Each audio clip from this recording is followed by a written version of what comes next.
Bismillahirrahmanirrahim. Assalamualaikum warahmatullahi wabarakatuh. Alhamdulillahirrabbilalamin. Wabihi nasta'in wa ala umuri dunia waddin. Wassalatu wassalamu ala asrafil anbiya'i wal mursalin wa ala alihi washabihi ajmain amma ba'du.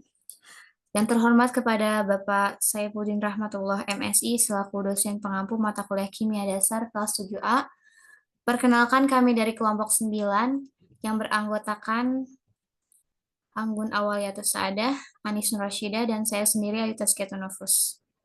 Kami akan mempresentasikan mengenai materi derajat ionisasi dan tetapan ionisasi, kekuatan asam dan basa. Next.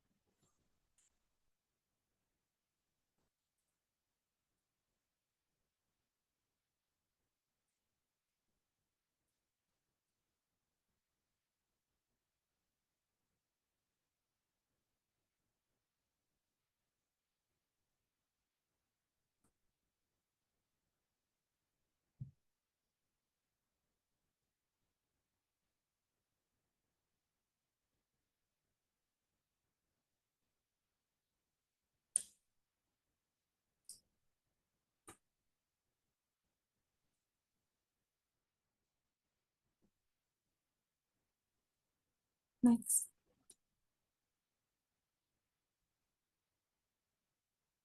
Materi pertama yaitu derajat ionisasi yang akan disampaikan oleh Anis Nur Rasyidah. Kepada yang dipersilakan.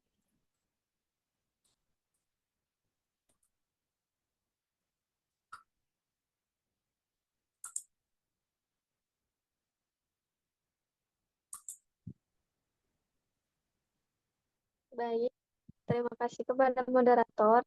Materi yang pertama yaitu mengenai tentang derajat ionisasi. Ada pengertian dari derajat ionisasi, yaitu derajat ionisasi merupakan hasil bagi dari jumlah total molekul elektrolit yang terionisasi menjadi ion-ion. Atau dengan kata lain, derajat ionisasi adalah perbandingan antara jumlah molekul zat yang terionisasi dengan jumlah molekul zat mula-mula. Nah, rumus dari derajat ionisasi ini yaitu banyaknya konsentrasi yang bereaksi atau menjadi ion akan tergantung kepada derajat ionisasi atau A yang dirumuskan sebagai berikut. A sama dengan jumlah molekul yang terionisasi dibagi jumlah molekul mula-mula. Next.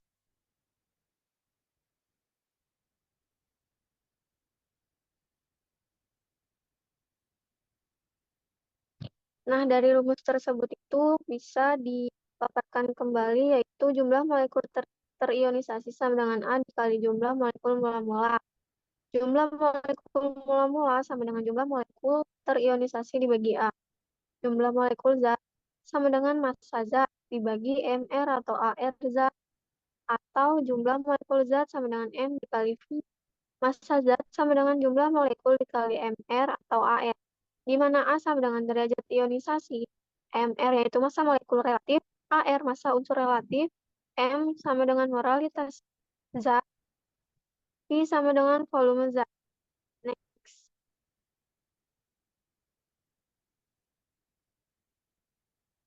Nah, berdasarkan derajat ionisasi tersebut dapat disimpulkan jenis-jenis larutannya itu. Yang pertama, jika A sama dengan 1, maka zat telah terionisasi sempurna dan merupakan larutan elektrolit kuat. Jika 0 kurang dari A kurang dari 1, maka zat terionisasi sebagian dan merupakan larutan elektrolit lemah. Jika A sama dengan 0, maka zat tidak terionisasi dan merupakan larutan non-elektrolit. Besar harga tetapan keseimbangan asam atau basa. Harga keseimbangan asam atau basa dapat digunakan untuk melihat kekuatan asam atau basa tersebut. Asam dan basa yang lemah memiliki keseimbangan asam atau basa serta derajat ionisasi yang relatif kecil. Reaksi asam dan basa akan menghasilkan garam dan air.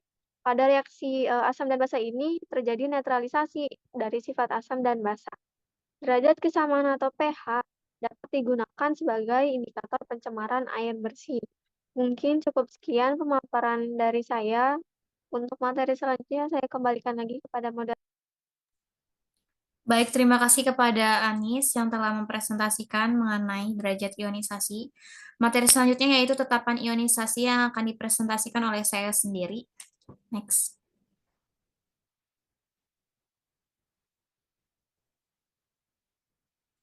Pengertian tetapan ionisasi.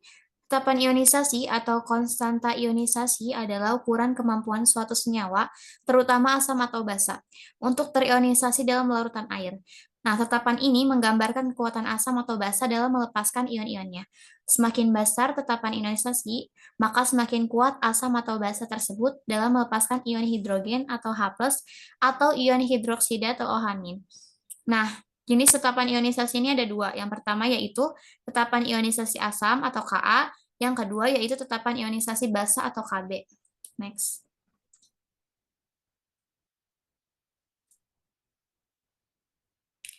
Tetapan ionisasi asam atau Ka.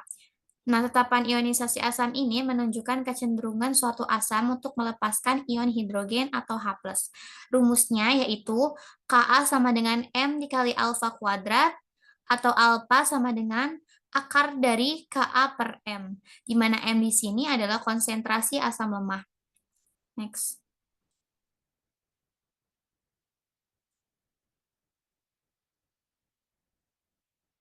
Kemudian yang kedua yaitu tetapan ionisasi basa atau Kb. Nah, tetapan ionisasi basa ini menunjukkan kecenderungan suatu basa untuk menerima ion hidrogen atau menghasilkan ion hidroksida atau OH-. Rumusnya yaitu Kb sama dengan M dikali alfa kuadrat atau alfa sama dengan akar dari Kb per M, di mana M di sini juga sama dengan konsentrasi asam lemah. Next.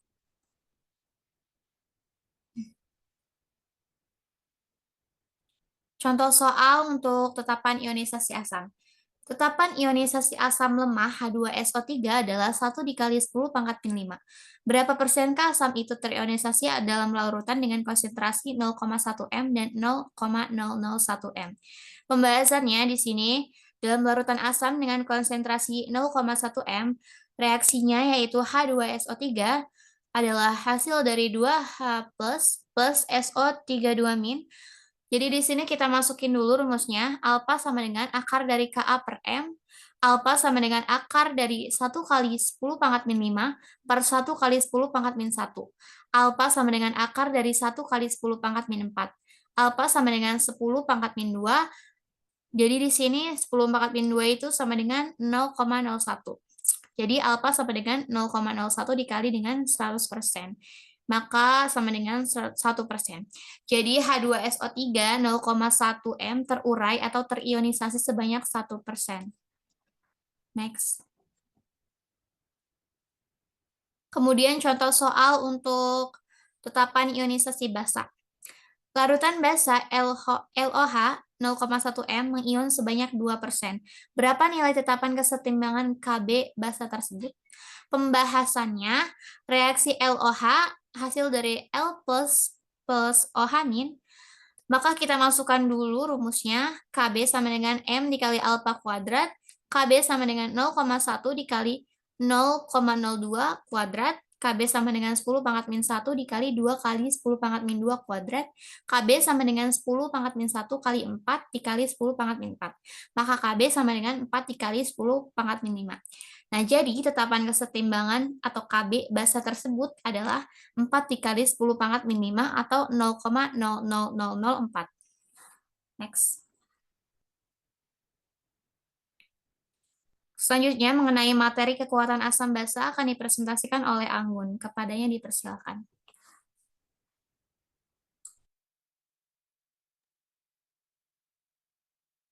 Baik, terima kasih kepada moderator. Di sini saya akan menjelaskan materi mengenai kekuatan asam basa.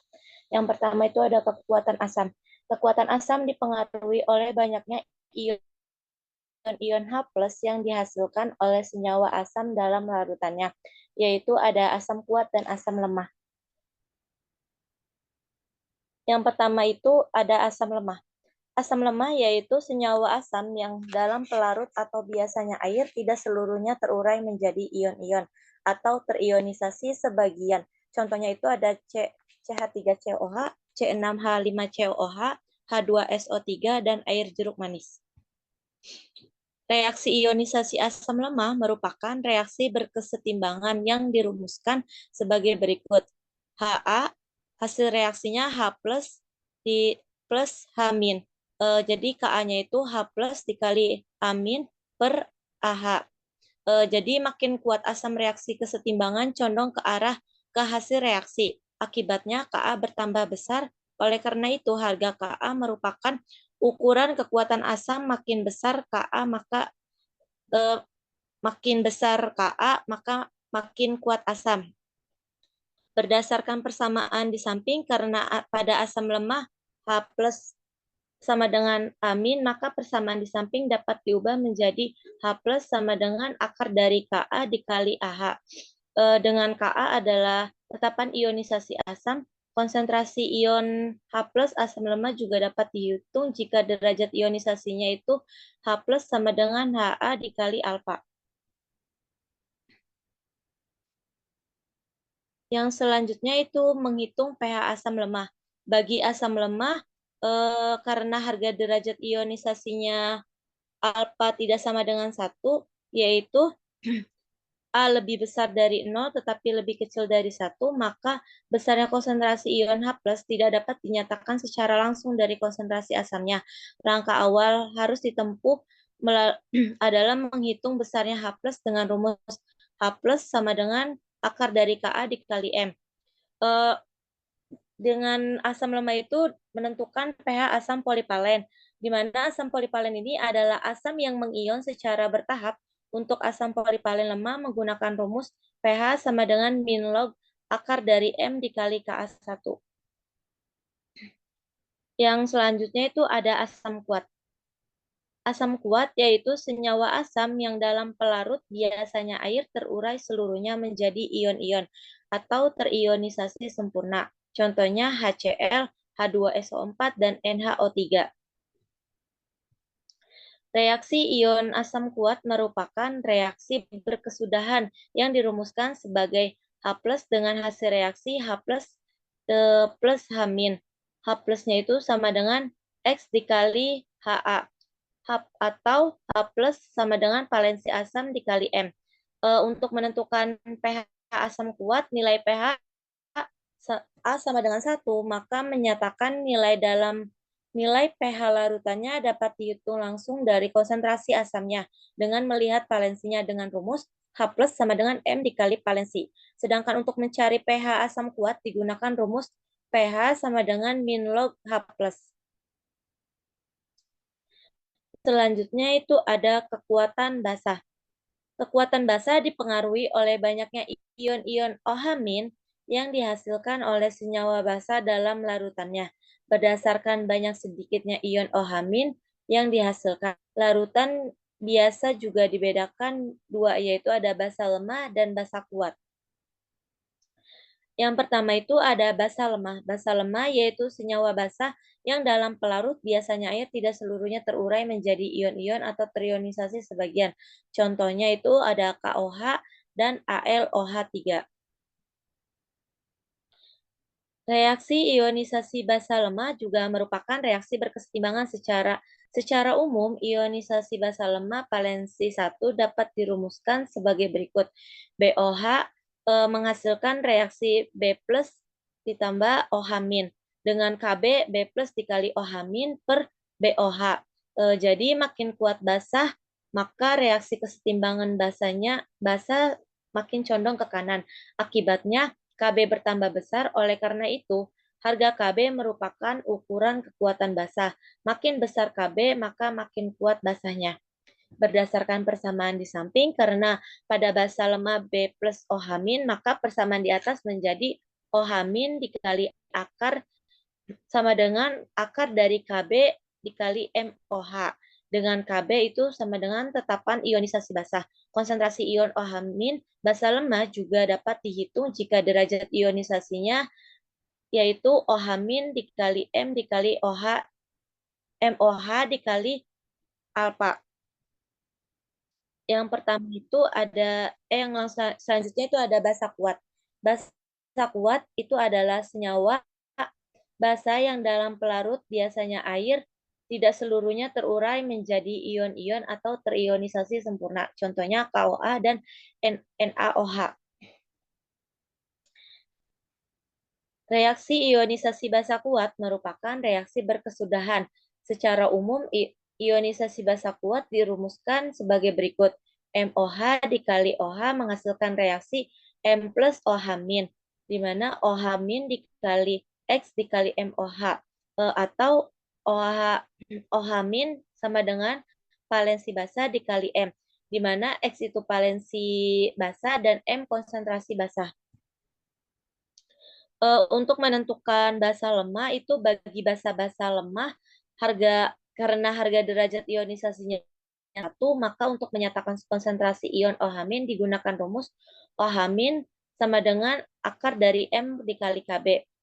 POH sama dengan min log akar dari M dikali Kb, di mana M adalah konsentrasi basa lemah dan Kb itu tetapan ionisasi basa lemah. Sedangkan untuk menentukan basa kuat,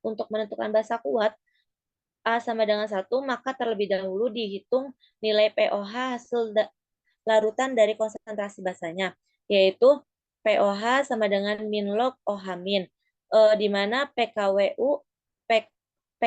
sama dengan pH ditambah POH itu sama dengan 14. Jadi pH sama dengan 14 min POH. Di sini ada contoh soal, yaitu suatu larutan basa lemah NH4OH sebesar 0,1 M dalam air terionisasi 1%. Maka tentukanlah konsentrasi OH- yang terbentuk dan harga Kb-nya. Kita masukkan rumusnya dulu, yaitu OH- sama dengan Cb dikali alfa, di mana Cb-nya itu sebesar 0,1 dikali 0,01. Jadi menghasilkan 0,001 M. Lalu mencari harga Kb itu dengan masukkan rumusnya, yaitu OH- sama dengan akar dari Kb dikali Cb, di mana Kb-nya itu OH- pangkat 2 per Cb, sama dengan 0,001 pangkat 2 per 0,1.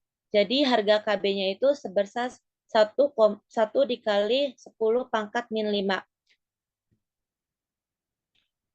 Cukup sekian pemaparan dari saya kembalikan kepada moderator. Baik, terima kasih kepada Anggun yang telah memaparkan materinya. Sekian materi yang dapat kami paparkan, kurang dan lebihnya mohon maaf. Apabila ada pertanyaan, bisa diketik di kolom komentar. Terima kasih. Wassalamualaikum warahmatullahi wabarakatuh.